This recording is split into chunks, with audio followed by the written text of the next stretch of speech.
نا احمد صرف 5 سال کا تھا، مگر اس کی دنیا بہت وسیع اور خوبصورت تھی۔ وہ اپنے دادا دادی کے ساتھ ایک سرسبز گاؤں میں رہتا تھا، جہاں کھیت، درخت اور جانور اس کے روزمرہ کے ساتھی تھے۔ صبح سویرے جب سورج کی کرنیں کھیتوں پر پڑتیں تو احمد خوشی سے بھاگتا ہوا اپنے دادا کے پاس پہنچ جاتا۔ دادا جانوروں کو چارہ ڈال رہے ہوتے اور احمد بھی اپنی ننھی ہتھیلی میں تھوڑا سا چارہ اٹھا کر گائے کو کھلانے کی کوشش کرتا۔ وہ اکثر دادا سے کہتا، دادا ابو مجھے بھی کسان بننا ہے۔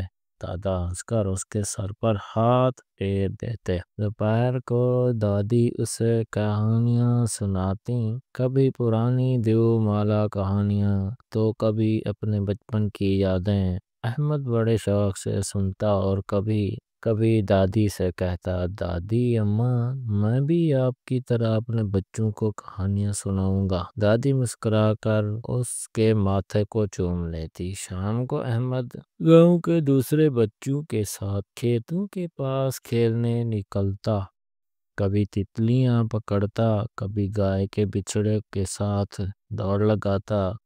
رات کو تھکا ہارا اپنی دادی کو لیٹ جاتا اور آنکھیں موند کر ستاروں کو تکتا رہتا۔ یہ احمد کی معصوم دنیا تھی، جہاں خوشبو تھی، محبت تھی اور سکون تھا۔ ایک ایسا گاؤں جہاں فطرت کی گود میں زندگی مسکراتی